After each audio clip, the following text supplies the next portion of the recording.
Uno de los secretos del éxito empresarial consiste no en hacer uno mismo el trabajo, sino en reconocer al hombre apropiado para hacerlo. Andrew Carnegie. A continuación, el genial doctor Rubén Santillana Latriste nos presenta la defensa fiscal ante la semántica intimidatoria del fisco federal. Un análisis certero sobre las implicaciones legales que están inmiscuidas en el nuevo discurso patibulario de la autoridad fiscal.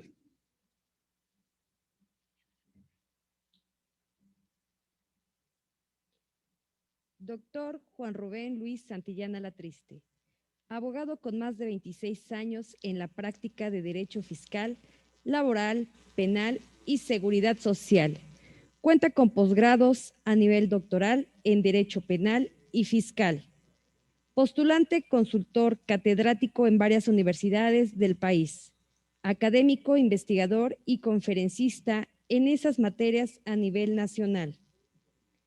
Sociodirector de la firma Santillán y Alatriste Abogados y González Salum y Asociados.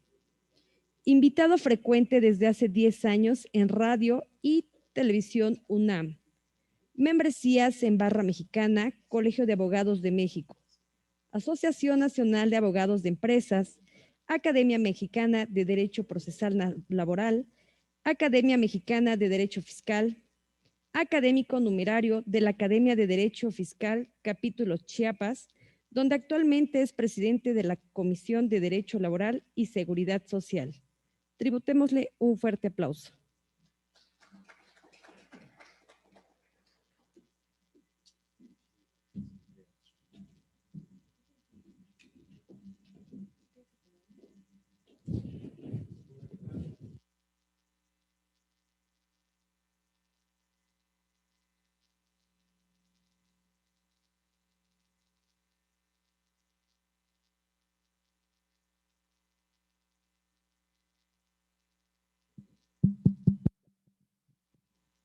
¿Qué tal? ¿Cómo están? Muy buenas tardes. Muchas gracias a Defensa Fiscal, a Editorial y a todo el equipo que hace posible esta transmisión.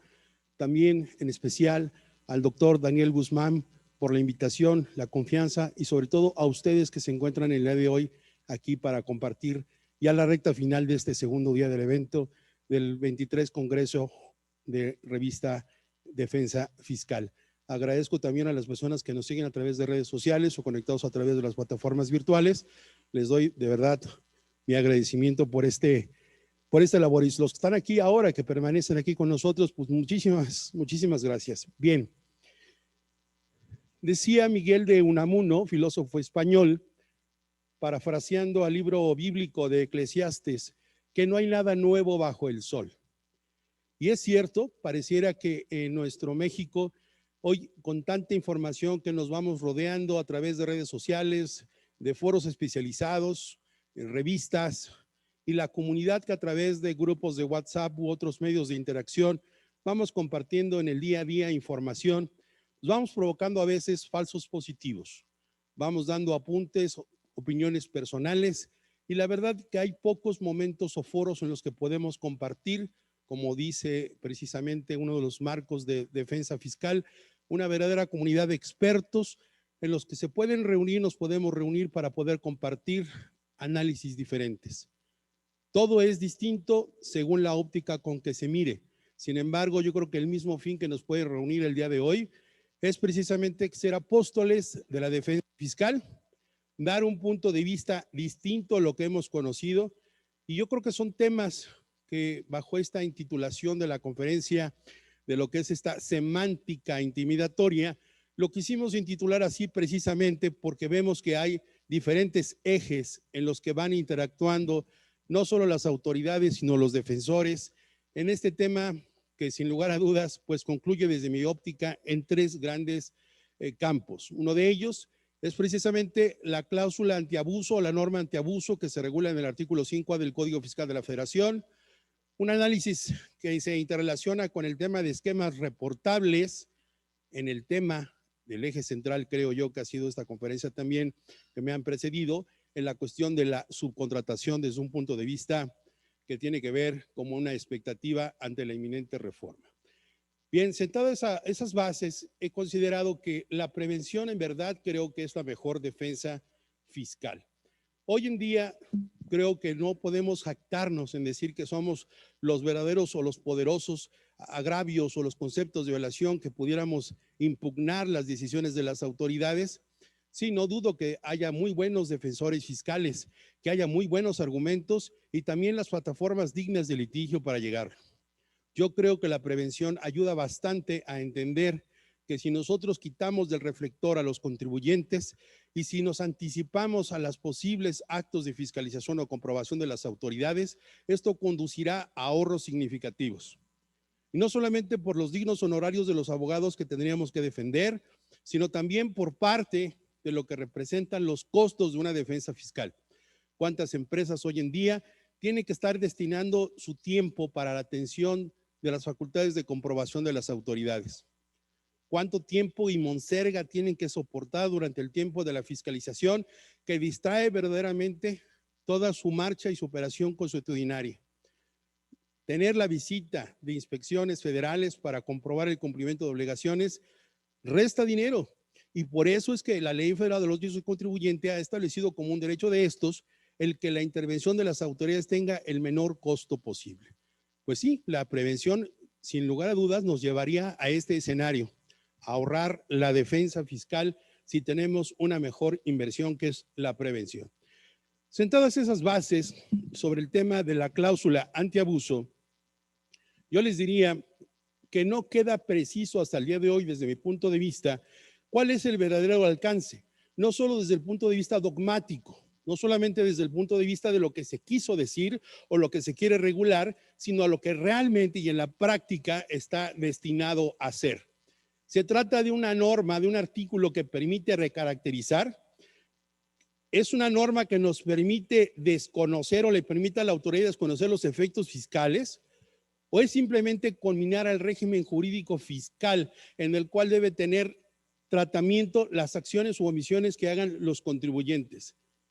Si la dogmática, la doctrina dice que los esquemas reportables vinculados a esta norma del antiabuso están con un complemento para poder decidir el rumbo de esta situación, entonces diríamos que lo que se ha buscado siempre ha sido la recaracterización, es decir, colocar al verdadero sentido que pretendió el contribuyente ocultar o inducir a error a la autoridad, y bajo estas circunstancias obviamente es descubrir cuál fue su verdadera intención. Para este fin, y no pretendo necesariamente leer a texto todo el contenido del artículo 5A, me he permitido proyectar en esta cromática con algunos colores muy particulares, sobre todo en aquellas partes que creo que debemos estar apuntando en el sentido de la defensa fiscal como argumento, porque a veces lo trivial pasa inadvertido. La ceguera de taller que se va produciendo en el día a día no nos permite comprender la literalidad o la interpretación literal de las normas, que a veces nos lleva a un resultado totalmente distinto. Nosotros a veces damos por hecho que lo que estamos leyendo es nada más pasar los ojos, y es mentira. Una cosa es pasar los ojos, leer, entender, comprender y desentrañar el verdadero sentir de cada una de las normas. Y es que se nos ha olvidado que la interpretación literal no deja de ser un método de interpretación dispuesto por el artículo 5 del Código Fiscal de la Federación. ¿Cuántos de nosotros hemos recurrido a los argumentos al referirnos, por ejemplo, a la interpretación auténtica de la ley, esa que está dada y concedida al legislador y que pocas veces recurrimos al verdadero sentir? Nada más nos invocamos al decir el espíritu de la ley, la exposición de motivos, la razón del legislador, pero ¿cuándo jurídicamente hemos dispuesto la verdadera interpretación auténtica del creador de la norma para darle el sentido? En los medios de defensa fiscales que yo he interpuesto, he sido totalmente guiado a esa posibilidad con muy buenos resultados. Y es que la reflexión sería, ¿por qué hablar del artículo 5A del Código Fiscal de la Federación? Si es artículo A del 5, entonces ¿a qué se refiere este numeral? Es algo accesorio, es algo inherente, es hijo del artículo 5, el 5A. ¿Por qué no el 6 o el 7 o haber creado otra disposición? No hay que perder de vista lo intrínseco, la relación que puede tener, porque el artículo 5, muchos años nosotros lo hemos estudiado como aquel dispositivo que permite entender entre la aplicación y la interpretación del derecho. Durante años dogmáticamente distinguiendo entre que si es lo mismo aplicar que interpretar y para quién es esta labor permisible. ¿Quién interpreta? ¿El juzgador? ¿El contribuyente? ¿El abogado? ¿Quién aplica? ¿Únicamente el juzgador? ¿Una autoridad que no es jurisdiccional como lo podría ser el SAT o el IMSS, el Infonavit? ¿A quién se le da si estuviéramos en un plano de igualdad entre las autoridades fiscales y los contribuyentes? Y ha quedado claro por la misma disposición del artículo 5 del Código Fiscal que únicamente se interpretan las normas, ¿verdad? Pero deben ser en estricto sentido aquellas que se refieren a sujeto, objeto, base, tasa, tarifa, elementos de las contribuciones. Y por lo demás, no. O sea que las normas adjetivas sí son susceptibles de interpretar de una forma más laxa. Hemos comprendido que, por ejemplo, en materia fiscal hemos pensado que no existe la retroactividad en perjuicio, cuando de suyo sabemos que en normas adjetivas, en normas de procedimiento, la misma Corte ha establecido que sí se puede dar marcha atrás en sentido retroactivo e incluso en perjuicio, porque son normas de procedimiento. Ese fue el razonamiento que utilizó la Corte cuando resolvió los primeros asomos de la constitucionalidad del artículo 69b del Código Fiscal de la Federación, vigente a partir de 2014, en la que se establecía que como era una norma de procedimiento, sí podía permitir a las autoridades revisar situaciones pretéritas. Y estas distinciones básicas, dogmáticas, que a veces se nos olvidan, deben estar más presentes. Escuchaba al maestro Huitrón y efectivamente creo que no hay nada obvio en el derecho. Más cuando somos totalmente acuiciosos en el tema de la literalidad o de la estructura. Se nos olvidan principios. Hace rato mencionaba sobre el tema del derecho fiscal sancionador o el derecho administrativo sancionador. Se nos ha dicho que el principio de tipicidad, regularmente entendido en materia penal, en materia fiscal debe ser acogido, debe ser observado como aquella conducta u omisión de los contribuyentes que debe ser exactamente la descrita de manera previa en la ley.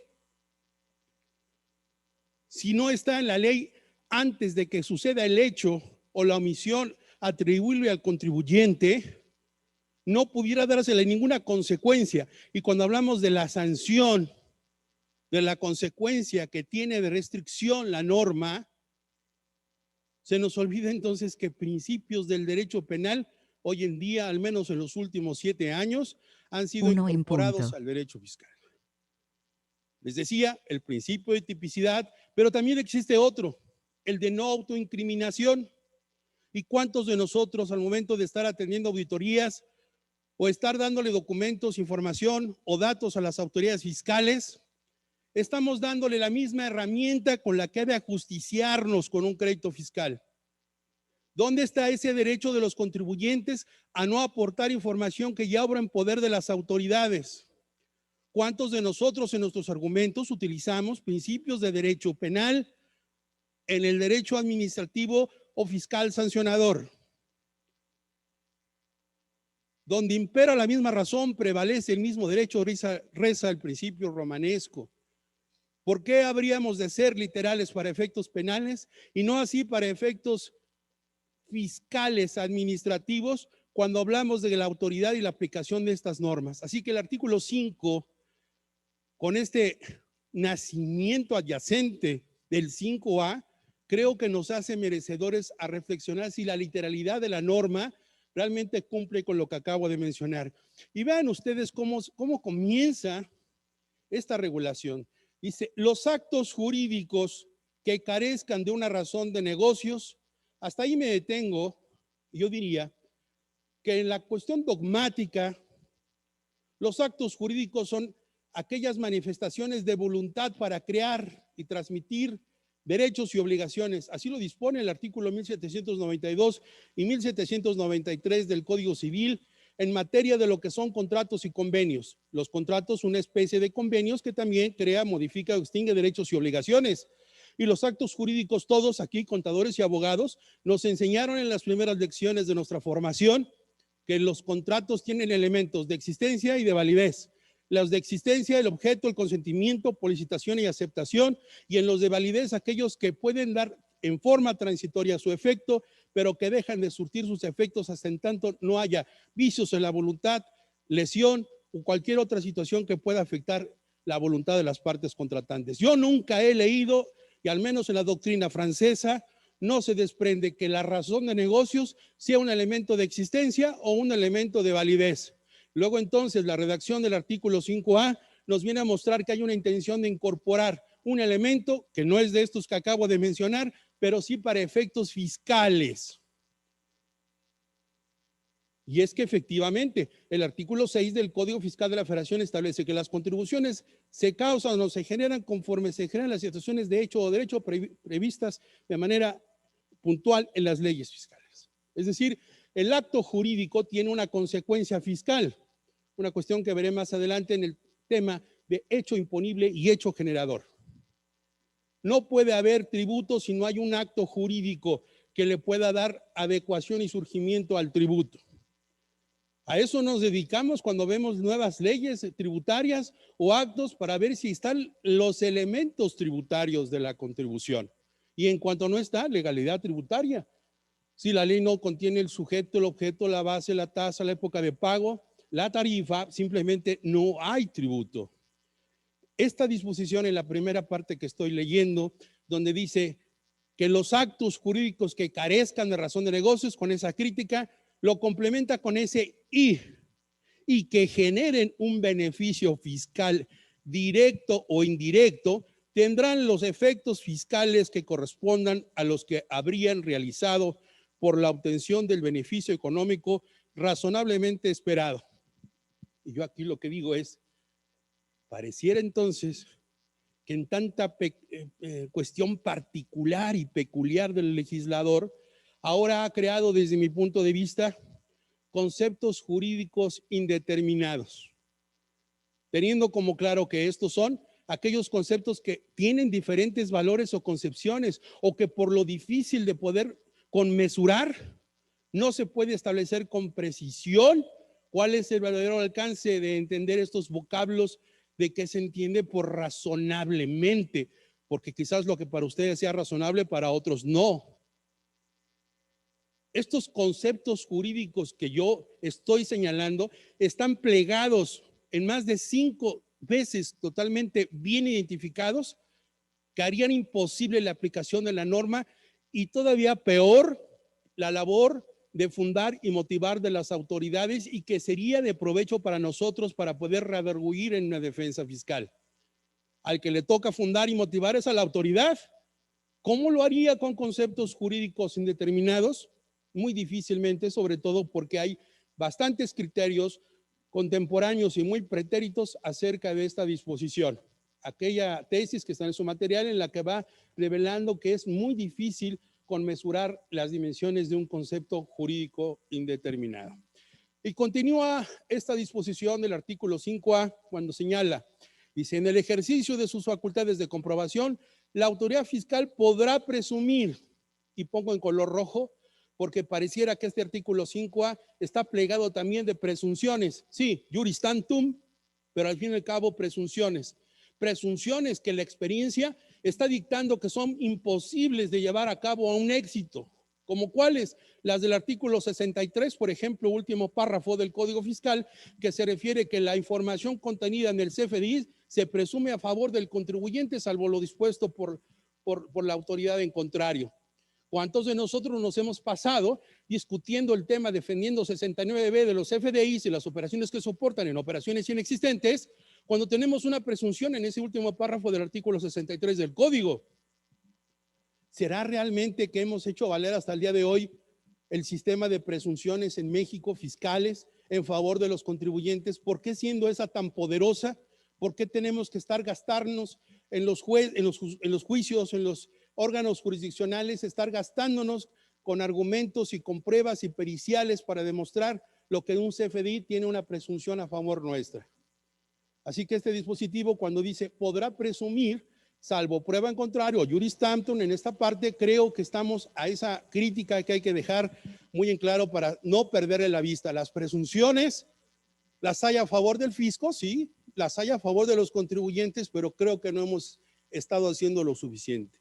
Dice, en el ejercicio de sus facultades de comprobación, la autoridad podrá presumir que los actos jurídicos carecen de una razón de negocios con base en los hechos y circunstancias del contribuyente conocidos al amparo de dichas facultades.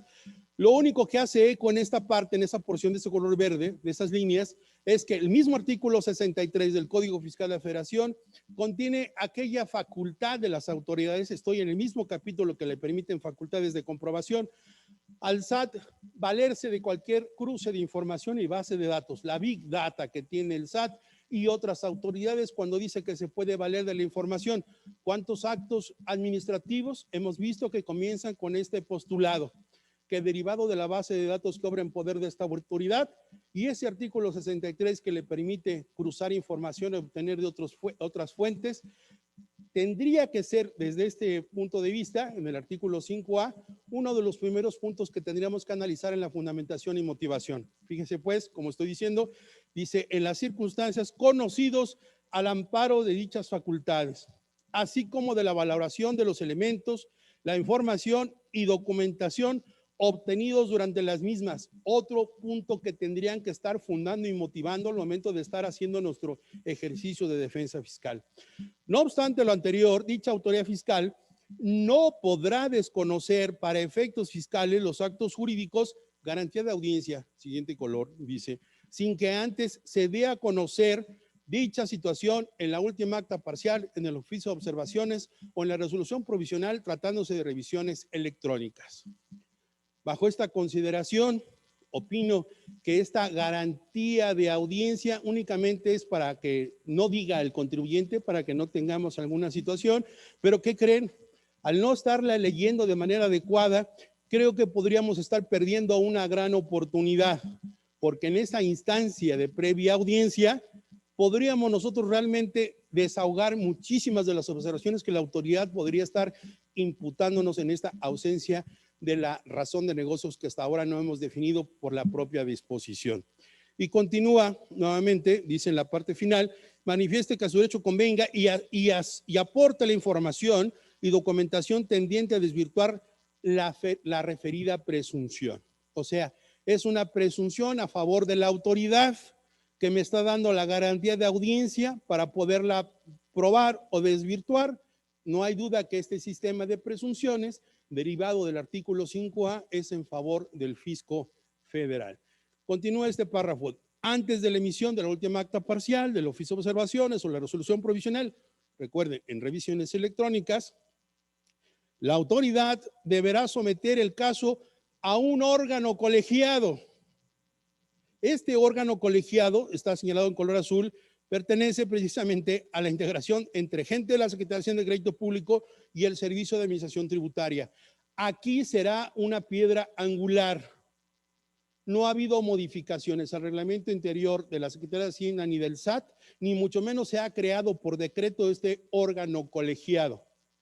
Falta, por eso es imposible tanto en esquemas reportables con aplicación con esta disposición, que pudiéramos tener entendido que estamos hablando de una norma apta para su aplicación, porque el órgano colegiado no existe, no está creado, y aun cuando se cree, habrá un filón de oro para ver si tiene las facultades o la competencia suficientes para poder actuar con estas funciones. No se nos debe olvidar, porque ahí está otro punto de defensa fiscal, competencia originaria o derivada de este órgano colegiado que nadie ha dicho absolutamente nada, no se está creando, y eso haría inviable en un plano de legalidad todo lo que se refiera. Diría el maestro Manuel Jayibis en su obra Teoría General de la Interpretación, él señala en la interpretación de las normas fiscales que dentro de la dogmática que nos permite entender la aplicación e interpretación del derecho fiscal, existe el sistema de reenvío o de integración normativa. significa que cuando una disposición nos remite a otra para integrarse y ver su resultado, esto sería un ejemplo claro de remisión normativa por integración. Así que tanto en esquemas reportables como en esta disposición sería inviable por no tener el órgano competente para poder evaluar y que es sine qua non en estos dos ejes.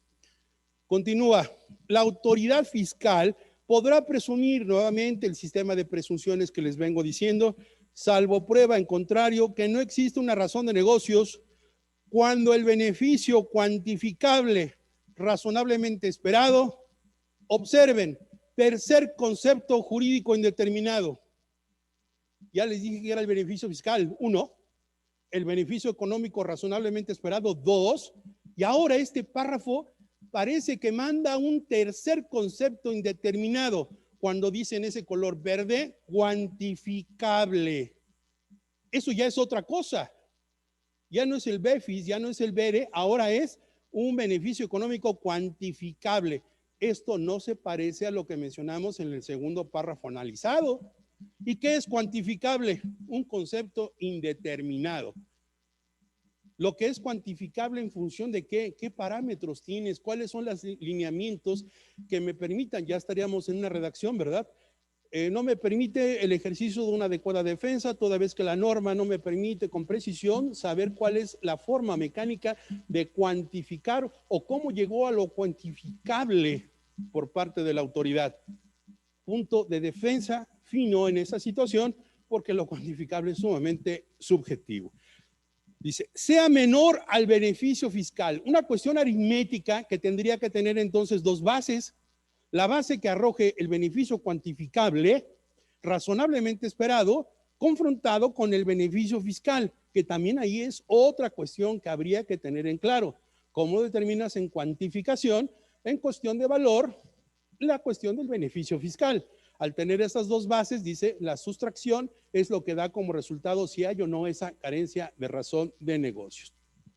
Adicionalmente, la autoridad fiscal podrá presumir, ¿se dan cuenta cuántas presunciones llevamos en ejercicio de facultades de la autoridad? Salvo prueba en contrario, con una serie de actos jurídicos carece de razón de negocios cuando el beneficio económico razonablemente esperado, no el cuantificable, sino el primero que hablábamos en el segundo párrafo, pudiera alcanzarse, eso es una expectativa, eso no da certeza, eso es incertidumbre, inseguridad jurídica, porque está dejando a criterio de la autoridad si pudiera o no, o según quién esa posibilidad pudiera alcanzarse a través de la realización de un menor número, ¿cuánto es menor y para quién? Número de actos jurídicos, y el efecto fiscal de estos hubiera sido más gravoso. Gravoso es subjetivo, y gravoso para quién, en función de qué. A lo mejor para un contribuyente gravoso son 100,000 pesos, lo que para otro 10 o 15 o 100 millones de pesos no lo es, o viceversa. ¿Se dan cuenta aquí esta semántica que, como decía el maestro Huitrón, efectivamente pareciera que entre las agravantes hay una redundancia en la base típica del hecho ilícito? Pues en la misma comparación, pareciera que aquí la autoridad, al momento de legislar y considerar, hace tantas expresiones redundantes, subjetivas, que dan inseguridad ante su imprecisión y vaguedad, y múltiples posiciones que se pueden tener acerca de ello. Es por eso que esta disposición todavía es más tenaz cuando pretende ser tan precisa que nos lleva al efecto contrario, y diría, ¿contrario para ellos o para nosotros? Porque para nosotros el área de oportunidad sería la defensa, porque no van a estar fundadas y motivadas las resoluciones que se basen con base en estas apreciaciones por lo ambiguo que resultan. Dice, se consideran beneficios fiscales cualquier reducción, eliminación o diferimiento temporal de una contribución. Hasta aquí esta norma, déjenme decirles una cosa, se está volviendo lo que la Corte dijo en algún momento a través, en el Poder Judicial Federal, que las leyes fiscales no son diccionarios. Si las leyes fiscales no son diccionarios, entonces ¿por qué te empecinas en estar definiendo conceptos párrafo a párrafo? Porque para unas cosas defines, para unas cosas das conceptos, y cuando quieres aplicar según tu definición o concepto, pues provocas una ambigüedad y eso es inseguridad jurídica. Este artículo 5A no es sino la colección de un diccionario temático de la razón de negocios.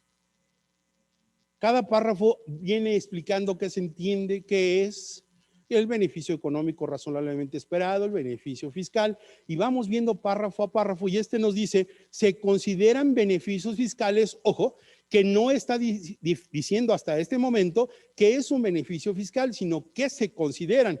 Y este ejercicio entre el concepto y qué integra me lleva a la memoria de aquellos casos del tema de alimentos, cuando discutíamos en el artículo 109, fracción 22 de renta, cuando se refería a que los alimentos están exentos del pago de este impuesto, cuando se refería a la expresión antes de la reforma en 2005, que decía, no se pagará impuestos sobre la renta por la obtención de los siguientes ingresos, los percibidos por concepto de alimentos en los términos de ley. Y después cambió al decir, quien porque tenga el carácter de acreedor alimentario en términos de legislación civil aplicable. Y la pregunta obligada era en ese entonces, en términos de la legislación civil aplicable, ¿qué? ¿El carácter de acreedor o el concepto de alimentos? Y los criterios que surgieron en ese entonces era que el artículo 308 del Código Civil Federal, que regulaba la figura de los alimentos, nunca los definía, solamente decía, comprenden los alimentos, y es que comprender o integrar no es lo mismo que definir. Si tuviéramos que utilizar ese razonamiento que hicieron los órganos en su momento del tema de los alimentos, yo diría, hay normas que definen o describen. Dogmáticamente tienen una clasificación. Digo, no es el foro académico para decirles, pero tienen clasificaciones las normas que son descriptivas, restrictivas, prohibitivas, inclusivas. Y esta norma, por supuesto, que no está definiendo, sino está describiendo, lo cual técnicamente la hace un área de oportunidad. Y dice, se consideran beneficios fiscales cualquier reducción, eliminación o diferimiento temporal de una contribución. Esto incluye los alcanzados, nuevamente, tema para fundar y motivar. ¿Y cómo lo alcancé? ¿O cómo lo ves tú que yo lo alcancé o que se alcanzó o debió alcanzarse? A través de deducciones, exenciones, no sujeciones, no reconocimiento de una ganancia o ingreso acumulable, ajustes o ausencia de ajustes de la base imponible de la contribución, el acreditamiento de contribuciones, la recaracterización, fue lo que está señalado en azul, porque al inicio les dije que cuál era el espíritu de esta norma: reclasificar, recaracterizar, llevar al régimen jurídico fiscal de los actos que desempeñaron los contribuyentes.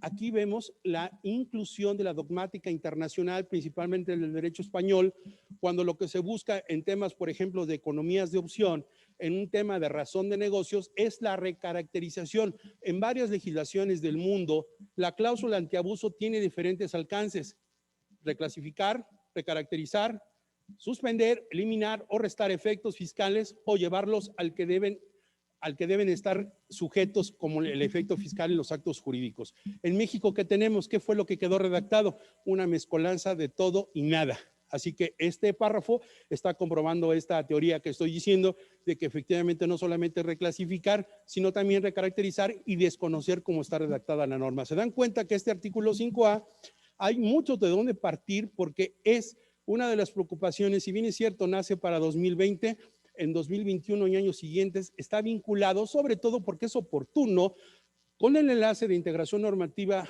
de los esquemas reportables del 197 a 202 del Código Fiscal de la Federación.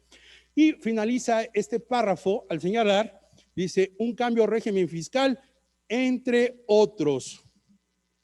Otra vez esta expresión, entre otros, nos lleva a lo que decía el maestro Huitrón, numerus clausus, es decir, entre otros, se vuelve una lista interminable de conceptos que la autoridad puede hacer porque el legislador reguló así, por oposición a numerus clausus, que es una lista cerrada legislativamente hablando en las normas jurídicas.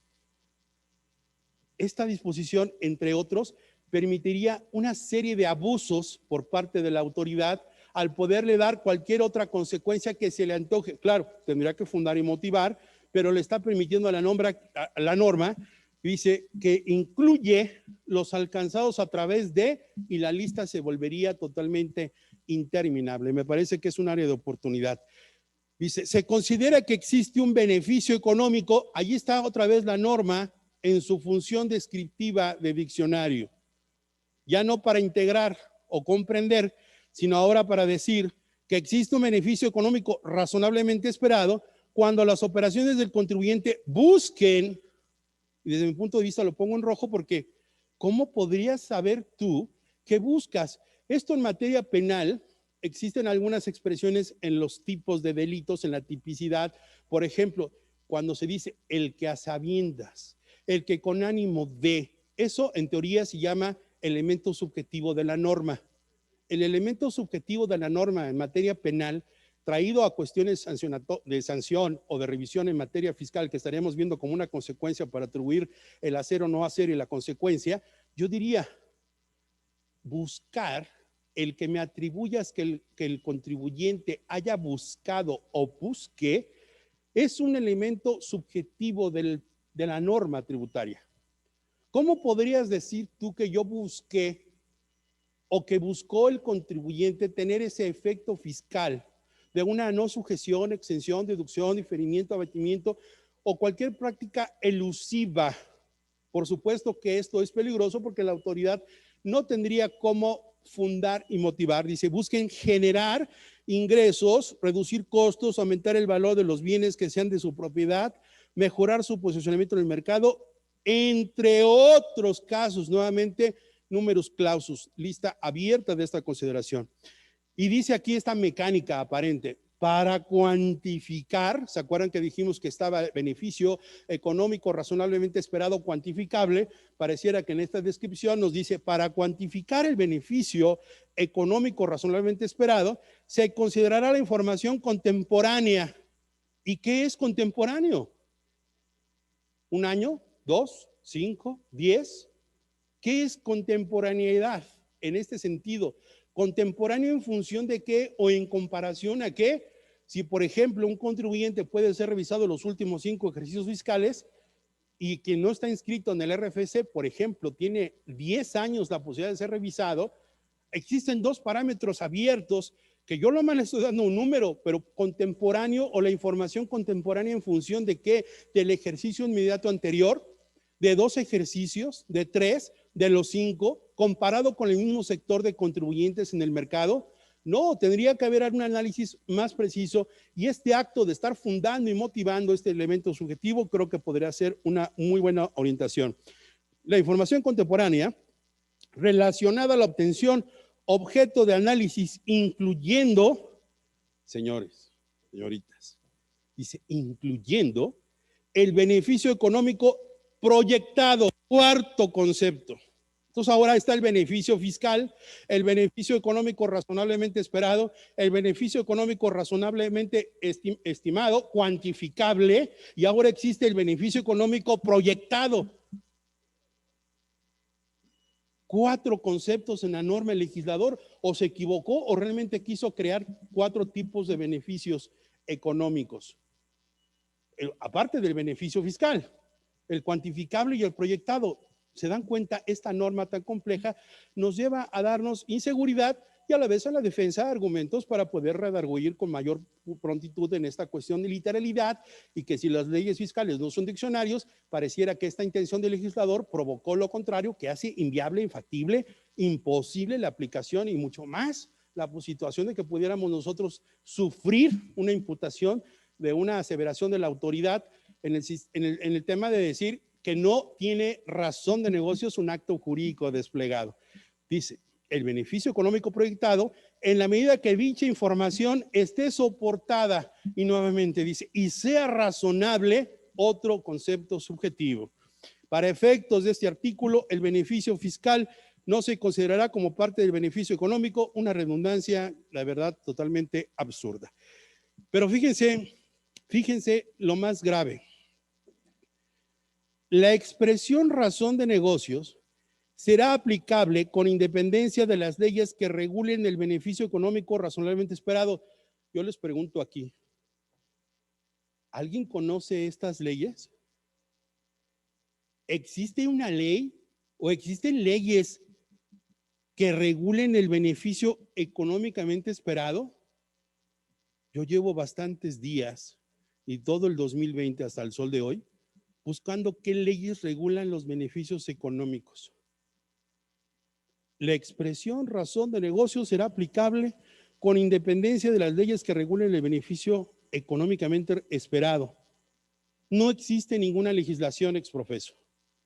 No existe ninguna legislación que está diciendo el legislador no sé a qué concepto, porque en diccionarios temáticos o especializados, incluso financieros o económicos, esta concepción de esta creación de esta figura no tiene una dimensión que pueda ser objetiva para estar en una norma y poder ser aplicada en un acto de legalidad. No existe. Después, esta disposición hasta 2020 decía que esa es la novedad prácticamente para 2021, que no en ningún caso generarán consecuencias en materia penal. Y todo mundo estábamos opinando y analizando que no, que ahora sí ya es una cuestión penal, y así quedó en el dictamen y así está vigente para 2021. En la parte de color rojo, pues es el párrafo que acabo de leer donde dice que no, y ahora como queda redactados en la parte final que dice la expresión de razón de negocio será aplicable con independencia de las leyes que regulen el beneficio económico, y en los últimos renglones, ¿verdad? Dice, sin perjuicio de las investigaciones y la responsabilidad penal que pudieron originarse con relación a la comisión de los delitos previstos en este código. Señores, desde mi punto de vista, esta redacción y la anterior son lo mismo. Es tanto como decir que quien prive de la vida a otro será sancionado por el delito de homicidio. ¿En serio? O sea que si yo acciono un arma de fuego sobre una persona y la privo de la vida y lo mato, ¿podría yo ser llevado a juicio y pagar por mi delito e ir a cárcel? Sí.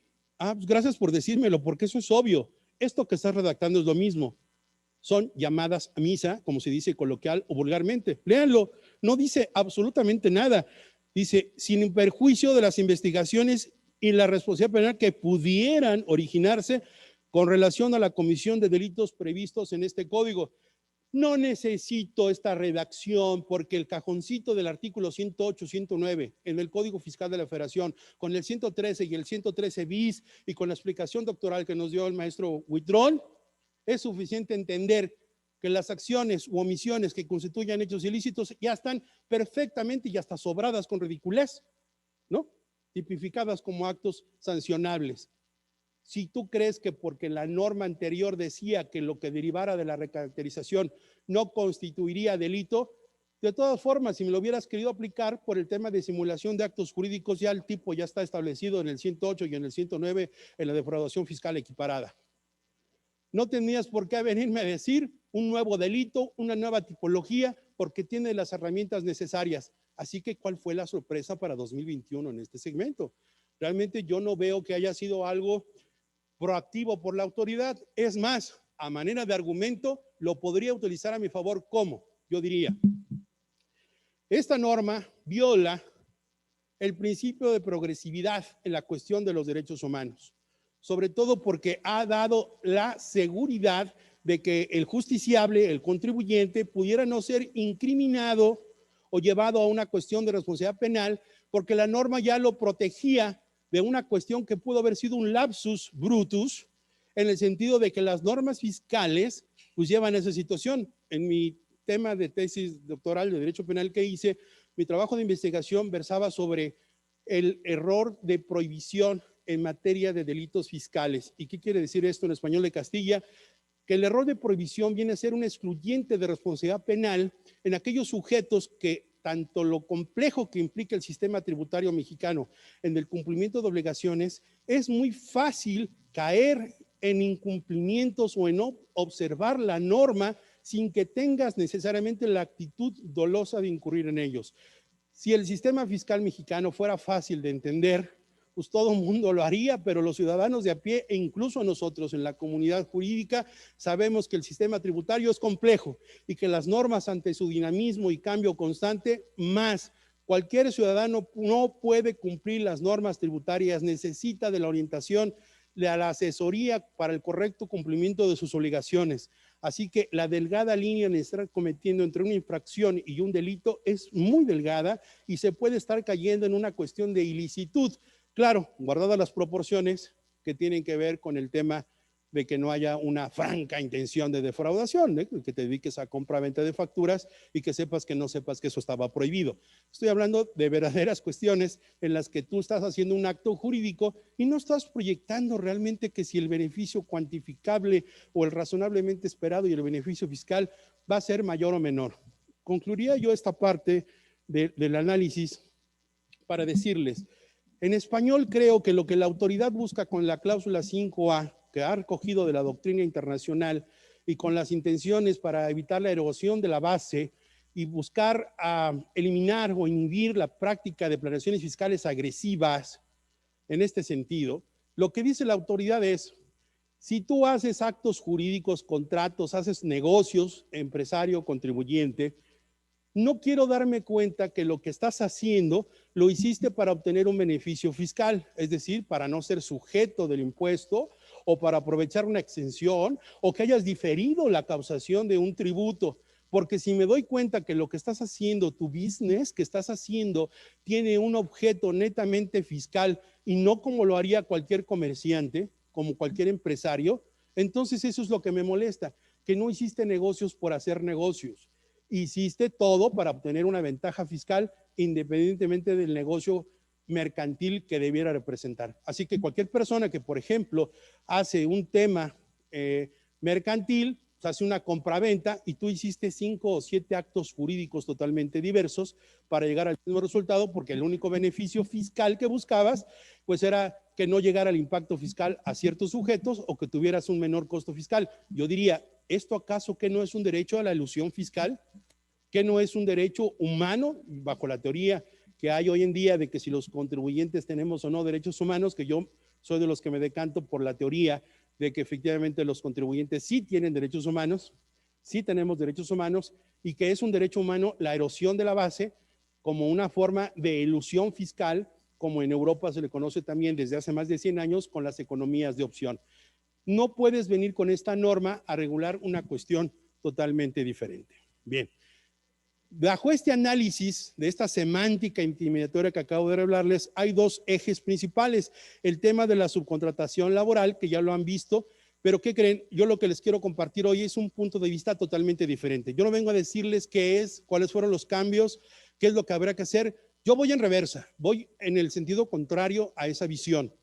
Yo tengo un análisis totalmente diferente, sobre todo porque considero que la subcontratación está demasiado en el reflector, está puesto en los ojos de las autoridades desde el punto de vista de las de prevención del lavado de dinero, la unidad de inteligencia financiera, lo vemos desde el punto de vista de que se han utilizado con las 3 Fs, empresas fachada, las empresas fantasma y las empresas factureras, ¿no? Yo les llamo así las triple F, porque son empresas que se han utilizado para este tipo de cochupos, para esta cuestión de irregularidades. Entonces, cuando vemos el tema de la subcontratación en el deber ser, es como decir, ¿quieres seguir estando haciendo lo mismo con la posibilidad de incrementar los riesgos que tienes en fiscalización y supervisión administrativa?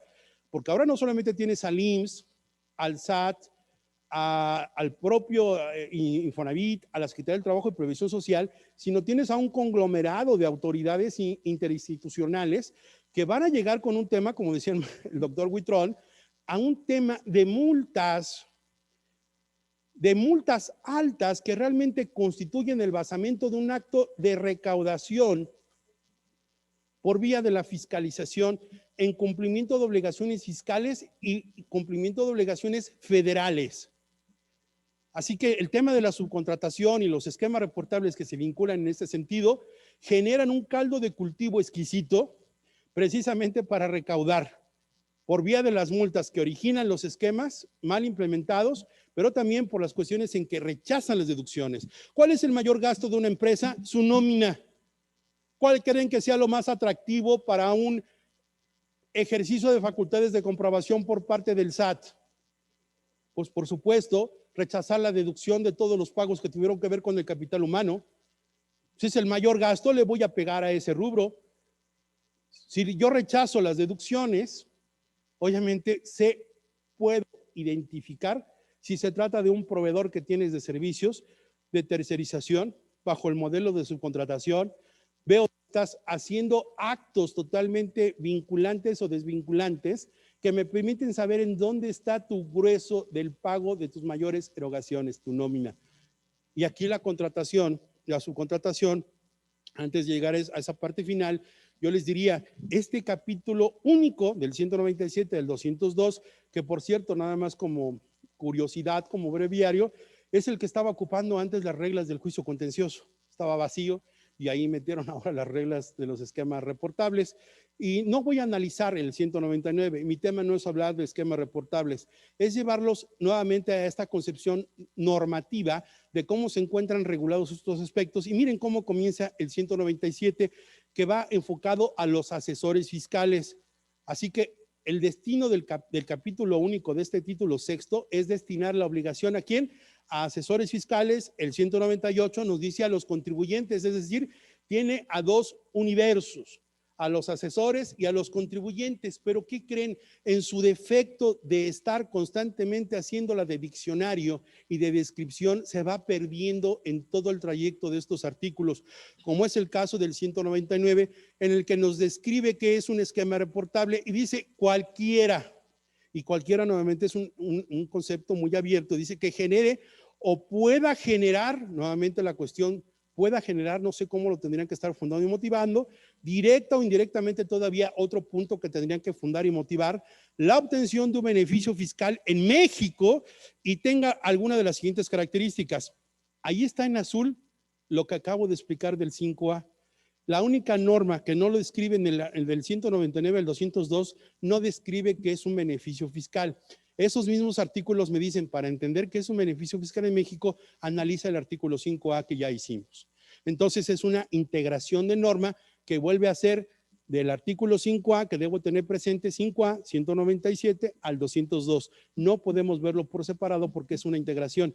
Así que la autoridad tendría dos ejes para estar fundando y motivando, el título sexto y lo derivado en el artículo 5A. Dice el artículo 199 nada más en la parte que me interesa. Dice, para efectos de este capítulo se considera esquema, nuevamente viene haciendo toda una relatoria de conceptos. Y en amarillo dice, cualquier plan o proyecto que tenga por objeto, propuesta, asesoría.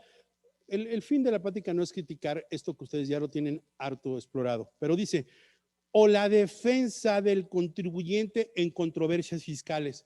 A mí me parece importante resaltarles este comentario de que se considera esquema cualquier defensa del contribuyente. Es decir, ¿cuántos de ustedes toman decisiones o hacen tomar decisiones a sus clientes y quién se anticipa a la defensa?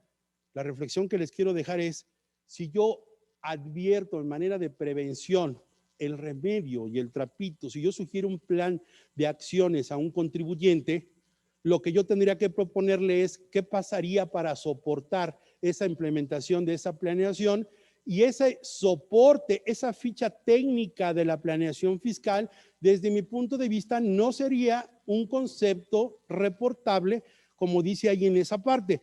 No se considerará un esquema la realización de un trámite ante la autoridad o la defensa. Me parece que ahí hay una gran salida para nosotros los asesores fiscales.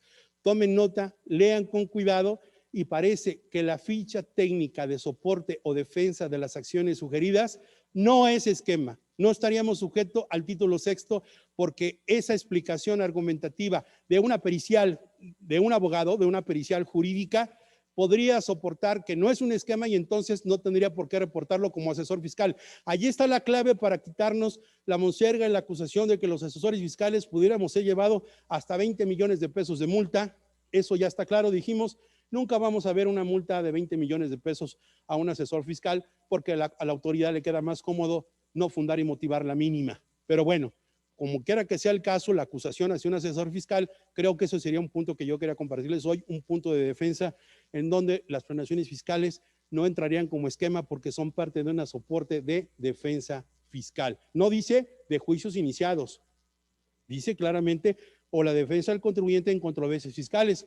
En la controversia fiscal no tiene que ser necesariamente ante un tribunal.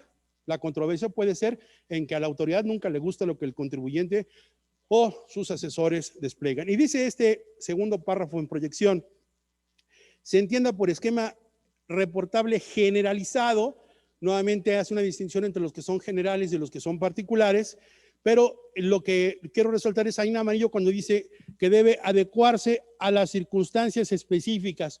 Nuevamente un punto que la autoridad tendría que fundar y motivar. Se entiende por esquema reportable personalizado, igual el que se adapta a las circunstancias particulares. ¿Qué diferencia hay entre una circunstancia especial y una circunstancia particular? Pues nada más, lo único que me da parte de estos esquemas reportables es que tendrían que fundar y motivar cuáles son esas particularidades. Y si no lo haces, habría defensa para poder impugnar la multa o las consecuencias que derivan de estos esquemas reportables. Y en esta porción del 199, que me parece muy importante, dice: el SAT emitirá reglas de carácter general para la aplicación de los anteriores párrafos. La Secretaría de Hacienda, mediante acuerdo secretarial, emitirá los parámetros sobre montos mínimos. Esto, señores, es lo que yo estoy diciendo hoy en día. Los esquemas reportables, aunque hayan salido en noviembre las reglas, sí, son las reglas para efectos del 199, pero estas reglas no han sido emitidas. Así que es imposible para 2021, en tanto se publiquen, la creación precisamente de ese acuerdo secretarial. ¿Y saben qué va a pasar con ese acuerdo secretarial? Yo ya me estoy viendo haciendo agua en la boca para poderlo redarguir. ¿De qué sentido? ¿Habrá competencia? ¿Tendrá una justificación? ¿Será ese acuerdo secretarial el documento idóneo para poder adjetivar esta parte del 199? Y es de la Secretaría de Hacienda y Crédito Público. Si vimos que en el 5A el órgano colegiado no está creado ni las reglas de carácter, aquí faltan dos cuestiones: el dictado del acuerdo secretarial, que no existe; dos, la creación del órgano que tiene que ver con estas funciones; y tres, el minimis quantum en las normas. Las reglas que se publican en esquemas reportables únicamente son parte adjetiva del 199, pero no está el piso y el techo, es decir, el mínimo y el máximo, sobre los cuales la misma norma dice que tendrían que aplicarse. Esta disposición del 199 dice que tienes que publicar reglas que tienen que ver sobre los montos. Y así que aunque ya exista tu ficha de trámite y existan tus reglas publicadas y todo el mundo está espantado queriendo dar cumplimiento a los esquemas reportables, esto al sol de hoy es imposible, a menos que esté yo aquí y ya se haya salido publicado. Pero no hay esa publicación de esos acuerdos.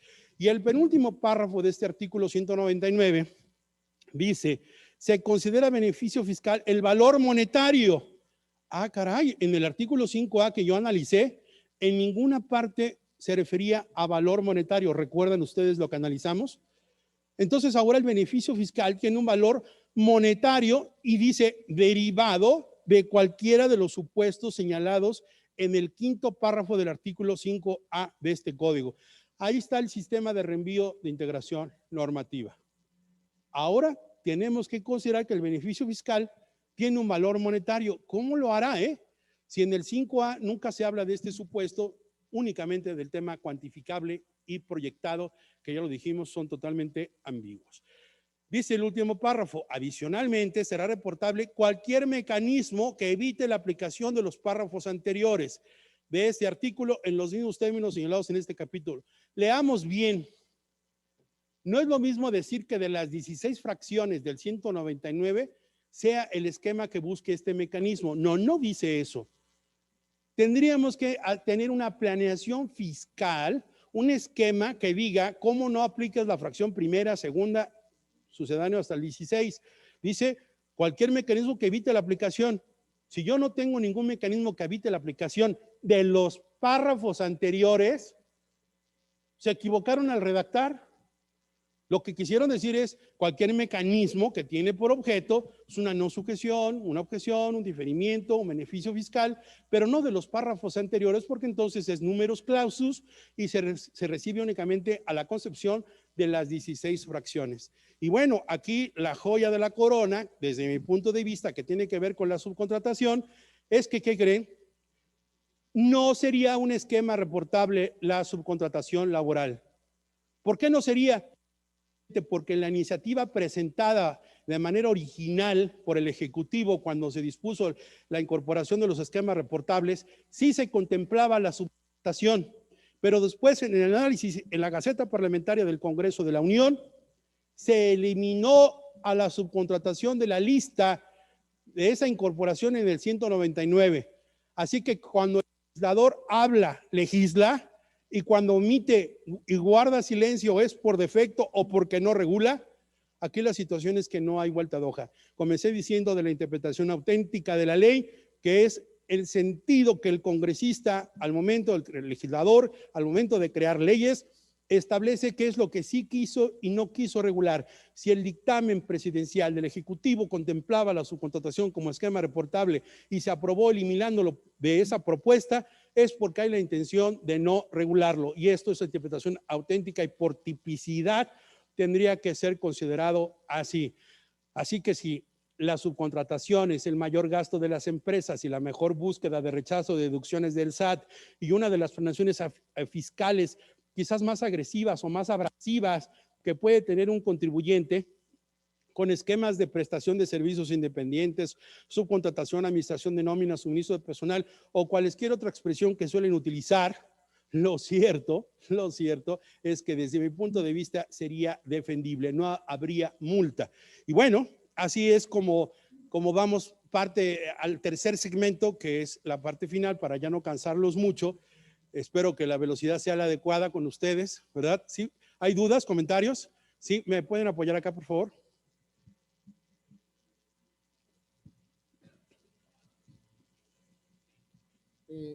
Perdón, sí me gustaría aquí en donde viene un comentario del esquema reportable, donde dice, nueva publicación de reglas en esquemas reportables, nada nuevo y no hay montos de operaciones. Nomás este último, no hay montos de operaciones. ¿A qué te refieres ahí? A lo que dije aquí en esta lámina. En esta lámina, ahí está, el 199 sí. Dice en color rojo, dice, emitirá los parámetros sobre montos mínimos respecto de los cuales no se aplicará lo dispuesto en este capítulo. Ya, ahora sí. O sea, la ley, el 199 dice, todo lo que acabas de leer de esquemas reportables no aplica si estás en los montos que se van a señalar en reglas. Por ejemplo, aunque tengas una planeación fiscal de la fracción 1, 3, 4, 5, 12, la que te guste, pero si son por 200,000 pesitos, 1,000,000, 2,000,000, ay, mijo, sí, adelante, eso no me preocupa a mí me interesan asuntos que estén entre los 150, 200 millones a 500 o arriba. Por ejemplo, en la reforma fiscal que tenemos en 2021, en el tema de asimilado a salarios, hay un tope ahora ya que es hasta 75 millones de pesos. Ya nos podemos dar idea más o menos cuáles son las cifras que la autoridad considera que lesionan sus intereses. Yo quisiera ver qué contribuyente hoy en día trae planeaciones fiscales de la pequeña mediana empresa que tengan esquemas de remuneración, supongamos que pasan su nómina por 2 o 3 millones en promedio. Estamos hablando de que no rebasan casi los 50 millones de pesos de operaciones que manejan con esa planeación. Ya, claro, si hay contribuyentes que manejan más de esas cantidades, más de 75, 100, 200 millones, yo creo que podría ser el minimis quantum que el legislador establecería en esas reglas. ¿Me expliqué? Ok. ¿Algún otro comentario? Bien. Dentro de esta situación, lo primero que tenemos que hacer la reflexión es, desde mi punto de vista, ya para finalizar, voy a omitir las láminas en su explicación porque están muy claras en el material, pero hemos escuchado que el tema de la subcontratación es que hay buenos y malos y que el outsourcing es bueno, que es malo, que la fiesta se acabó, adiós los pastores, se acabó la Navidad, ahora sí llegó el SAR, los va a castigar. Dije el SAR, no el SAT, el SAR fiscalizador. Entonces, bajo esta situación, la primera pregunta que yo les propongo en el tema del outsourcing es esta reflexión que les dije que voy al revés. Creo que soy de los pocos abogados que van en un sentido diferente a la tendencia de todos en el esquema. Yo no he defendido ni estoy defendiendo a los truanes, a aquellos zampones que se roban el IVA y las retenciones de impuestos sobre la renta.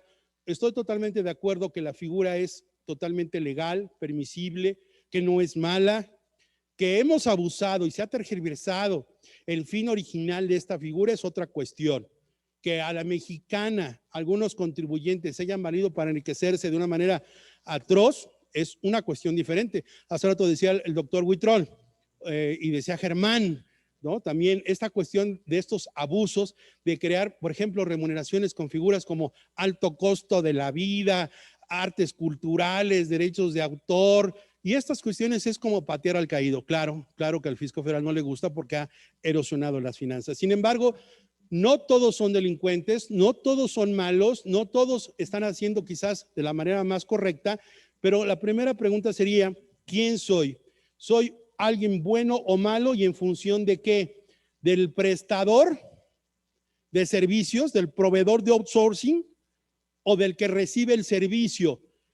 Y mejor aún, la base, los trabajadores. No podemos entender el outsourcing si no lo vemos con estos tres protagonistas principales. Y nos llevaríamos aquí bastantes horas analizando un discurso para el tema de todo el análisis del proveedor, del prestador de servicios, se los aseguro. 5 o 10 horas no nos alcanzan para analizar las áreas de oportunidad que tendríamos que hacer en el rubro de quien presta el servicio. Y el mismo número de horas por quien lo recibe. Y el mismo número o más por las consecuencias que son los trabajadores. Así que tratar de hacer una mezcolanza lo traigo en este sentido. Hemos equivocado durante mucho tiempo pensar que hasta el 2012, el 30 de noviembre de 2012, con entrada en vigor al día 1 de ese mismo año, a este país llegó la tranquilidad, según el discurso, para haberle dado nombre y apellido a un fenómeno que no tenía un carácter. Era suministro de personal, intermediación, administración de nómina, servicios profesionales de personal, y cualquier contribuyente le daba el nombre que quería a la figura.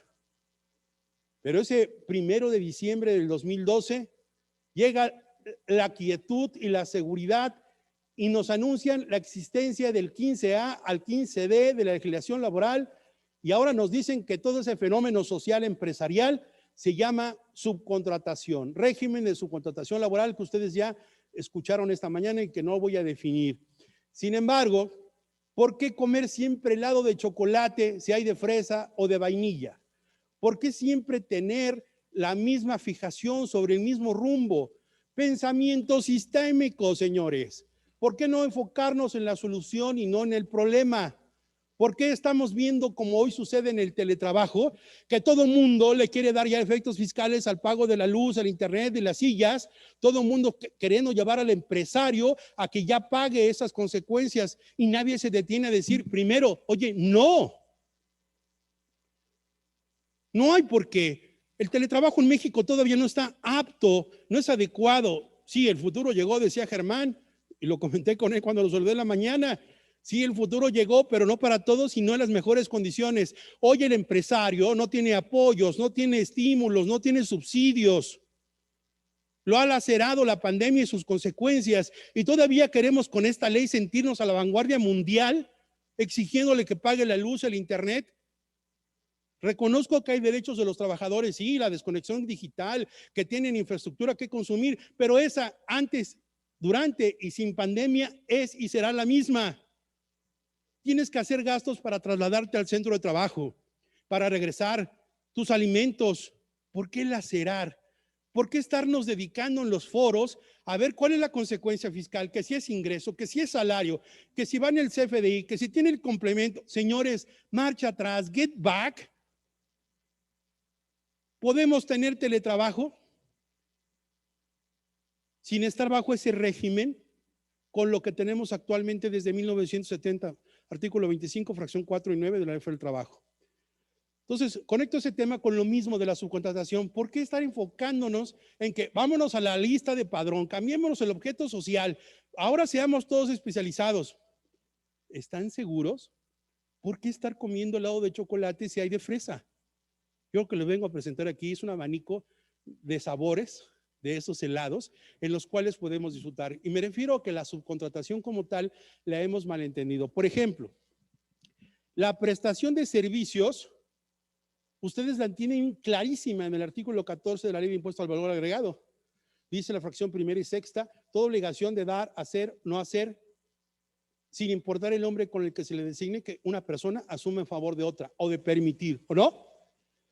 Fiscalmente, el artículo 14 de IVA nos define la prestación de servicios y es un universo que en el mundo del derecho, en la dogmática, pues son todas las obligaciones que la ley nos permite de hacer o no hacer, dar o no dar. Que tengamos la habilidad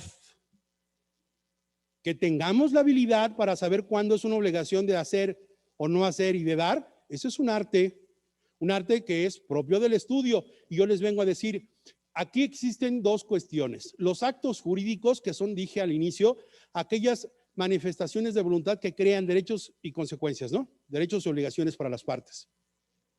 ¿Qué diferencia hay entre un acto jurídico y un hecho jurídico? Que el hecho jurídico produce consecuencias, pero no hubo la voluntad como medio para producirlas. Y los actos jurídicos hay toda la intención, la voluntad para producir consecuencias de derecho. Los contratos son actos jurídicos. El daño que yo causo a otra persona con mi vehículo cuando voy circulando es un hecho jurídico porque no me puse de acuerdo con él para lastimar su patrimonio, pero hay consecuencias de derecho. Esta dogmática hay que entenderla en materia fiscal porque precisamente ¿cuántos contratos jurídicos conocemos? Por ejemplo, derechos y obligaciones. Hablamos de los contratos traslativos de dominio. ¿Los conocemos? ¿Los dominamos? ¿Qué son las obligaciones personales? Las obligaciones reales. El contrato de prestación de servicios. ¿Cuándo repasamos por última vez qué es un contrato típico nominado, bilateral, consensual, conmutativo, aleatorio? ¿Les hace eco esas expresiones? ¿Recuerdan sus clases? Hoy es día de sacarlas a relucir. Hoy es día de ser técnicos y ponerlas al servicio de las diferentes opciones que se necesitan. La prestación de servicios como contrato es un típico porque está regulado del Código Civil y está nominado porque tiene un nombre en el Código Civil y tiene reglas establecidas en el Código Civil. ¿Cuántos de ustedes fueron la última vez que revisaron las reglas del contrato de prestación de servicios? El contrato de trabajo es un tipo de contrato de prestación de servicios en materia laboral, pero que tiene particularidades. ¿Cuándo fue la última vez que lo revisaron? Para efectos mercantiles, para efectos laborales, para efectos fiscales. La prestación de servicios puede tener diferentes ejes. Lo más importante es que nos hemos centrado en la laboral. Pero si desapareciera, ¿cuál es mi teoría, mi postura, mi doctrina que yo les quiero proponer hoy? Es, podemos seguir teniendo, fíjense estas palabras encantadoras, ¿les gustaría tener los mismos efectos que tienen con la subcontratación actual? Sí. ¿Quieren seguir haciendo deducible y tener toda la cuestión de acreditamientos y los beneficios que producen de relación entre dos empresas, proveedora y receptora, con los trabajadores? ¿Quieren tener todo lo que conocen de la subcontratación hoy en día, hasta con planeación fiscal? Sí. Bueno, yo les tengo una alternativa diferente a lo que se llama subcontratación y como ustedes la han visto con el 15A. Dos alternativas, y esas alternativas no son invención mía, simplemente es un RUMI de instituciones jurídicas que les propongo. Aquí en su material les dejo cuáles son esas incidencias, para no cansarlos más, las incidencias que puede tener dogmáticamente esta situación. Yo les decía hace un momento que hay que entender que el hecho imponible y el hecho generador son un binomio insoslayable. 2 en punto. No es posible, fíjense, que se derogue laboralmente el hecho generador y que se lleve ahora para efectos del Código Fiscal y el artículo 15D que haya una subcontratación para efectos fiscales. No es posible. Sumado a que comparto el criterio de que el Código Fiscal no es el ordenamiento adecuado para poder establecer las consecuencias de requisitos de deducción. Tendría que ser impuestos sobre la renta, pero bueno, peccata minuta. La cuestión aquí es que no puedes desaparecer bajo el principio ontológico, deontológico, jurídico del derecho y bajo principios de filosofía del derecho. Decía René Descartes en el Cogito ergo sum, no puedes negar la existencia de algo porque es aceptar que existe, filosofía y lógica jurídica. No puedes, por un lado, aceptar que existe la subcontratación para efectos fiscales y no para efectos laborales. Y mucho menos en el mismo 15D, no puedes estar estableciendo en qué casos hay subcontratación y en qué casos no, bajo una situación de formalidad o formas, como es un registro y un padrón que sería únicamente para efectos erga omnes, es decir, de oponibilidad a terceros, pero no como requisito de validez en los actos.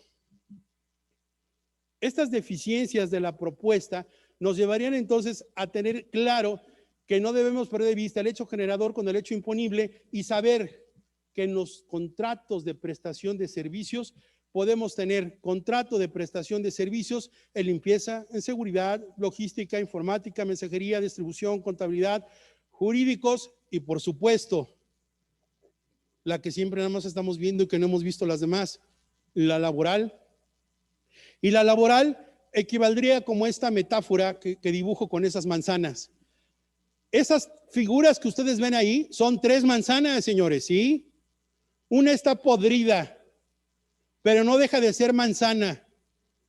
La manzana podrida se llama subcontratación a los ojos de las autoridades. Y rectifico, no estoy diciendo que esté mal la figura, es legal, es posible, pero no podemos seguir yéndonos hacia los reflectores. Se trata de ser preventivos, no combativos. No tengo la menor duda que somos muy buenos abogados y podemos defender en el laboral y en lo fiscal el esquema de la subcontratación. Eureka, sí hay argumentos. Pero siendo prácticos, el verdadero abogado es el que no hace defensa, sino el que la evita. No estamos en tiempos para llevar a los contribuyentes a debatirnos. La defensa comienza con la prevención, con el estudio. Hoy la defensa fiscal, la verdad, es un lujo para muchos contribuyentes. Cuesta dinero desde las periciales, los abogados, la garantía del interés fiscal y tener el dedo en la frente o los dedos en la puerta durante 2.5, 3 años que dura un juicio no es fácil. Tenemos que buscar alternativas. Estas manzanas son la figura que les estoy diciendo, la prestación de servicios. Esa manzana podrida es el outsourcing. Sigamos con otras manzanas que nos permiten esta visión. ¿Cuáles son? Yo lo que estoy proponiendo aquí es poner a disposición personal la regulada hasta hoy en el artículo 15A al 15D. Esto sí es una prestación de servicios característica, pero que tiene como objeto principal el que se reconozca que se dictan órdenes y se supervisan. Si no dictamos órdenes, no supervisamos, no estamos en subcontratación. Entonces, es posible que la prestación de servicios se quite este elemento de dictar órdenes, supervisar la ejecución de las obras, claro, y deja de ser prestación de servicios, por supuesto, y se insiste. Para ir finalizando, quiero decirles que esta aseveración que estoy haciendo, nadie pasaría el filtro, o déjeme decirlo así un poco con sarcasmo. De cada 10 empresas que se dedican a la subcontratación o al outsourcing, de cada 10, 20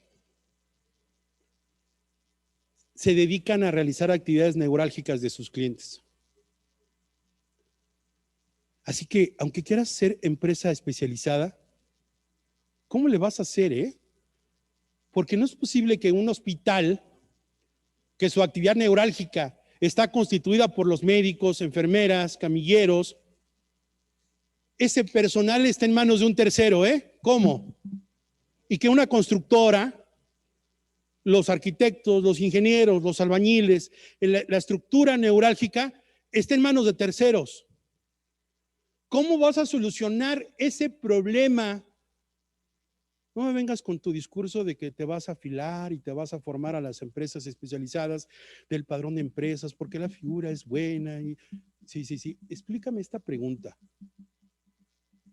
El hospital que ya no tiene trabajadores, que nunca ha tenido y que le gusta la figura, ¿cómo vas a hacer para que tu empresa actualmente seas una empresa especializada? ¿Ahora tienes que ser también hospital? Porque para tener enfermeras, médicos, camilleros, pues no puedes hacer el objeto social de tu cliente. ¿Cómo le vas a hacer? Entonces, ¿en qué caso se ve la figura como lo pretende la autoridad? Tú sabías, por ejemplo, en un hospital que la recolección de residuos sólidos, la basura, el material quirúrgico, los residuos orgánicos, deben ser retirados por una empresa que tiene certificación oficial y permisos especiales. Eso es un carácter especializado. Ese es un servicio de outsourcing especializado, porque recoger basura y seleccionarla especialmente, esa no es la actividad neurálgica del hospital. No puedes dedicarte a lo que tu cliente tiene como objeto principal. Si tu cliente es hospital, tú no puedes tener el personal neurálgico de un hospital. ¿Cómo vas a solucionar? Eso es lo que me ha llevado a ir en reversa y decir, migremos a otras plataformas. Vean esta tesis. Dice, prestación de servicios independientes. Para determinar si la subcontratación de personal actualiza o no, se tiene que remitir a normas laborales. Ahí está la tesis. No la leo, pero está clara. La prestación de servicios en este sentido está circunscrita al tema laboral. Pero esta belleza de cantina, si me permite la expresión coloquial, es una joya a la corona si la leemos en este contexto. Contrato de suministro, concepto, clasificación y diferencias con el de prestación de servicios. Dos actos jurídicos. Todos hemos creído que el suministro es para fluidos o cuestiones de bienes o insumos. No, señores. Esta tesis dice, el contrato de suministro es aquel por cual el suministrante se obliga con el suministrado a proporcionarle una determinada cantidad de artículos, objetos, insumos, bienes, voy a subir la voz, o servicios durante un lapso o periodo de tiempo. Y en la parte final de la tesis, el tercer renglón, el último, dice, el obligado debe cumplir con las obligaciones que contraiga en forma personal. Y una línea anterior dice, tener por objeto la prestación de algún servicio. No por ello adquiere la connotación de este último, pues la característica esencial del contrato de prestación de servicios es que debe ser siempre intuitivo y personal. Les estoy diciendo que existe un contrato distinto al de prestación de servicios, como es el de suministro, que permite obligaciones de dar, hacer o no hacer o permitir, casi entre paréntesis, lo dispuesto por el artículo 14 de IVA. Y es típico y nominado, tan diferente como este criterio lo apunta. Entonces ya estoy viendo yo contratos de suministro de servicios que no tienen por objeto poner a disposición personal, sino ejecutar tareas propias. Y al estar ubicado en un contrato totalmente distinto al de prestación de servicios en la subcontratación, ya no me adecuo a las reglas ni me debe preocupar lo que se llegue a regular en febrero de este año. Porque hay diferencias entre esos dos contratos, aunque el objeto sea el mismo. ¿Se dan cuenta? Me voy explicando en esa intención. Yo ya estaré viendo la redacción de un contrato. En este sentido, el encabezado diría así: contrato de prestación de servicios independientes bajo la modalidad de subcontratación mercantil para servicios de limpieza, seguridad privada, soporte, etcétera. El objeto del contrato no debe ser poner a disposición. No podemos establecer esto. Eso es estar yendo contra lo que la autoridad quiere. Entonces, ¿podemos sobrevivir a esta reforma que se propone a la subcontratación? Sí. ¿Se pueden migrar las calidades jurídicas, fácticas, logísticas, operativas y de modelos de negocio? Sí. Jurídicamente, el hecho de que yo cambie me hace estar típico a todas las obligaciones que generan. No. Entonces, Rubén, es más conveniente irme al padrón de empresas, cambiar mi objeto social y adecuarme. Si no le tienes miedo a la muerte, sí. Si tienes todo un departamento y un área y tienes control interno y eres una empresa perfecta y no estás haciendo nada malo, sí. Pero no me vas a responder la pregunta que te hice. ¿Cómo le vas a hacer para atender los objetos sociales de tus clientes cuando sabes que eso no puede ser lo neurálgico ejecutado por ti? Quien responda a esa pregunta se responde todo. Y es que hoy de cada 10, 20 ejecutan actividades principales de sus clientes. ¿Cuáles son, para finalizar, estos aspectos prácticos? Primero, que hay que reconocer que debemos contar con una infraestructura. Hay empresas que son líderes, por ejemplo, Uber es líder en transporte terrestre de pasajeros y no tiene un solo auto a su nombre. Es dueño de una plataforma tecnológica que permite enlazar a un usuario que solicita con un conductor que es el titular del vehículo, ¿sí o no? Y bajo esas circunstancias no tiene un solo activo más que su plataforma y es líder de transporte. Hay modelos de negocio en que no necesariamente tienes que tener activo para hacer viable ese modelo de negocio. La empresa esa Airbnb que es líder en el sector inmobiliario de concesión de uso goce, no tiene un solo departamento y es líder en alquileres temporales. Hay modelos de negocio en que no se requiere tener una gran infraestructura para ser líder. En un restaurante, yo puedo estar como comensal sentado y llamarle a don Juan. Don Juan, ¿me puede servir más agua, más café, por favor? ¿Me puede retirar esto? ¿Me trae aquello? Le estoy dando un conjunto de órdenes o instrucciones y no por dar órdenes me vuelve su patrón al mesero. ¿Sí o no? ¿Qué? Siguiendo los cánones del derecho y de las autoridades. Don Juan, ¿puede venir? ¿Le puede llamar al representante o al apoderado legal? Le voy a dar instrucciones a él. Qué bueno que vino, señor gerente, apoderado o representante legal. ¿Le puede decir a don Juan, el mesero, que me retire los trastos y la vajilla y esta cuestión? ¿Verdad que el modelo de negocio no es así? Entonces tampoco dar órdenes me constituye como patrón. ¿A qué voy? El modelo de negocio define todo, define estas circunstancias. Así que infraestructura, la no simulación de actos, las empresas insourcing o los insourcers, capacidad, temas del 69B, razón de negocios que ya expliqué, esta homogeneidad tripartita que es muy común. ¿Cuántas empresas tienen en su objeto social una actividad? En la actividad manifestada en el SAT tienen otra y en lo que facturan es una totalmente distinta. Por un lado se dedican a la industria metalmecánica. Ante el SAT se dedican a la comercialización y no a la fabricación. Y en lo que facturan son muebles de madera. ¿Les ha tocado que entre lo que se dedican en su acta constitutiva, en su objeto, con lo que avisaron al SAT que tienen actividad preponderante, terminan facturando conceptos totalmente distintos? Esa heterogeneidad de conceptos provoca comportamientos atípicos. Hoy debemos estar en esas tres líneas en el tema de la subcontratación o de la propuesta que les estoy dando. Y sobre todo, en esta recta final, el objeto social.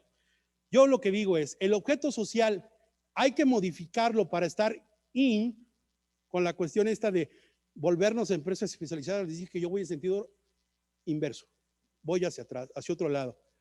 Regularmente el objeto social, lo que solemos poner es, la sociedad tendrá por objeto, inciso A, la prestación de servicios, comercialización, industria, fabricación y todo lo que ustedes han leído en toda su vida. Porque alguien dijo que un objeto social es largo y concluye con un inciso que dice, y cualesquier otra actividad económica que el derecho o las leyes permitan. Oye, si fuera así el caso, entonces ahorrémonos todo el abecedario que pusiste y pongamos solamente una fracción, ¿no? La sociedad tendrá por objeto cualquier actividad lícita. Se acabó el rollo mareador. Ah, no, pero alguien dijo que una estructura de una sociedad con objetos sociales es tan largo y tan largo como amplio sea, es mucho mejor. Lo mismo tuercas que manzanas, verduras, prestación de servicios, aviones, ir al espacio, navegar, todo. No rompamos paradigmas. El objeto social se modifica, bueno, hagámoslo. Mi sugerencia y propuesta sería, siempre nos enfocamos en los aspectos, esto es hasta psicológico, siempre pensamos en las cosas de decirlo de la manera más atroz. Si yo tuviera una hoja de papel aquí blanca, nueva, y la arrugo, yo les diría a ustedes, ¿cómo está? Y ustedes verían que la estoy lastimando, que la estoy descomponiendo de su estructura, y muchos dirían, pues está sucia, vieja, fea, rota, arrugada, puerca. El cerebro humano está destinado a ver lo negativo de una manera soez, pero que muy pocos diríamos, cuando yo haga esta acción con la hoja, muy pocos dirían, ya no está como nueva, no está lo suficientemente limpia. Y no se trata de eufemismos, se trata simplemente de explicar las cosas con una visión de pensamiento sistémico en la solución y no en el problema. El objeto social debe ser visto bajo esta característica. Todos pensamos en voz pasiva o en sentido afirmativo, la sociedad tendrá por objeto. Si la autoridad me quiere imputar una cuestión de la subcontratación y su regulación, ahora mi objeto social debería decir, inciso A, la sociedad tendrá por objeto, inciso B, la sociedad no tendrá por objeto el suministro de personal, ni poner a disposición, ni realizar intermediación, ni actos que presupongan el dictado, supervisión y ejecución de las obras de los clientes. Si ponemos esta expresión en el objeto social, es un elemento de defensa, porque es la voluntad expresa del que está constituyendo esa sociedad o el que tiene esa sociedad. La sociedad, y les digo por qué tiene que ver este análisis, porque hace rato les he estado hablando de las obligaciones de hacer y no hacer. Les hablé del artículo 14 de IVA, pero ¿cuántos de ustedes son especialistas en identificar y crear obligaciones de no hacer? ¿Cuántos de ustedes conocen obligaciones de no hacer prácticas? Por favor, ¿cuántos? Díganme una. ¿Obligaciones de no hacer? De hacer me pueden decir muchísimas. Les recomiendo libros al respecto de obligaciones de no hacer. La confidencialidad, la exclusividad, la dedicación o la abstención de ciertas actividades son obligaciones de no hacer. Y eso, señores, es prestación de servicios con efecto fiscal. Pero no miramos así porque siempre pensamos en una sola dirección. Las obligaciones de no hacer, el régimen jurídico de las obligaciones de no hacer es un mundo inexplorado. Siempre nos hemos enfocado en las positivas, pero las negativas también constituyen esa ventaja. Así que, desde mi punto de vista, el hecho de migrar hacia un servicio especializado, el tener una actividad neurálgica o no neurálgica es un punto fino que habría que analizar, porque no puedes dedicarte a lo que tu cliente hace. Eso no sé cómo lo van a solucionar. Bueno, tenemos alternativas, pero me refiero, no podría quedar en la subcontratación. Por eso digo, migren a otro esquema de prestación de servicios mercantiles, como el suministro u otras figuras, como la sustitución laboral, que incluso aunque está regulado, tampoco tendría esas obligaciones que hoy tiene la subcontratación por la expectativa presidencial. Y el padrón de empresas realmente va a ser un foco de fiscalización. Yo he conocido los padrones de que está hablando la Secretaría de Trabajo y Previsión Social y les puedo decir que esta situación es totalmente información poderosísima que va a cruzarse con Seguro Social, con las secretarías de finanzas de los estados para efectos de los impuestos a las remuneraciones, que no se nos olvide, también es una tentación muy increíble por parte de las autoridades, no solamente en contribuciones federales, sino locales, como son los impuestos a las nóminas. Donde hay relación laboral, huele a impuestos sobre nóminas, y ahí están los estados presentes, por dos cosas. Secretaría de Finanzas está por los impuestos locales en las nóminas, y por la fiscalización de EDOS y EDOS que por los convenios de colaboración administrativa se llevan hasta el 50% de la recaudación de EFOS y 50% de los EDOS. Por eso vemos a las secretarías de Finanzas muy interesadas en la fiscalización de temas de 69B. Y bueno, el tema de que si la deducción es el mayor provecho que busca un contribuyente y los acreditamientos que derivan de esta posición, solamente el SAT también está interesado y por eso va a rechazar en mayores proporciones. Así que ya les mencionaba ahí del objeto social. Y la última pregunta que sería, con la que comencé en este segmento, ¿qué somos? ¿Qué queremos ser? ¿Unos buenos prestadores de servicios? ¿Somos buenos receptores de servicio de subcontratación? ¿Somos malos? ¿Somos mixtos? ¿O qué somos?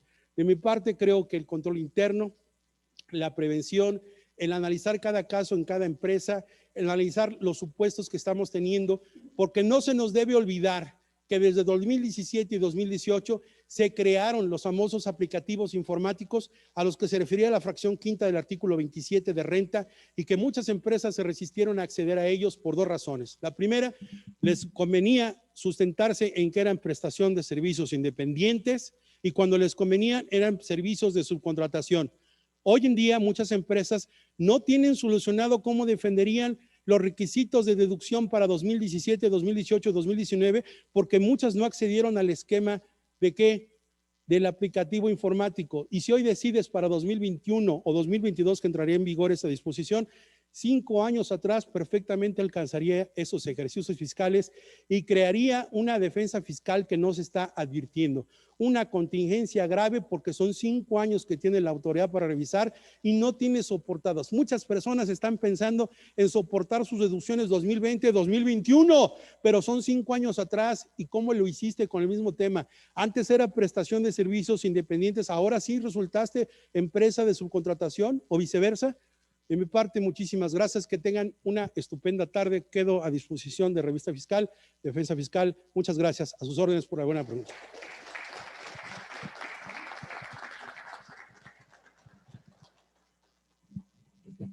¿Preguntas? ¿Comentarios?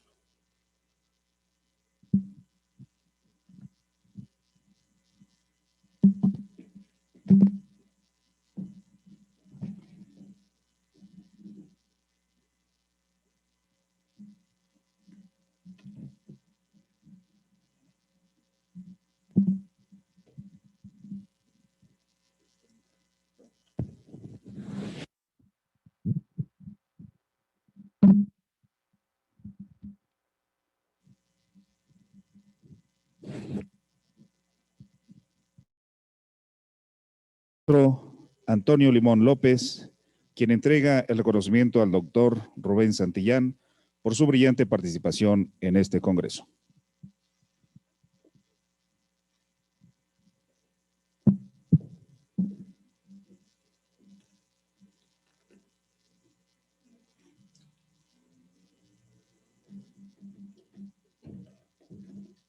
Muy buenas tardes a todos.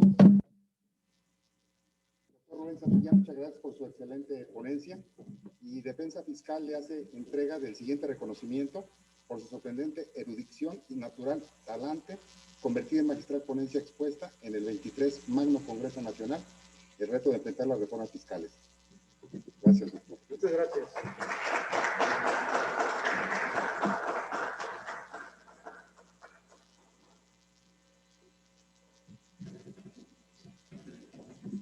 Gracias. Gracias.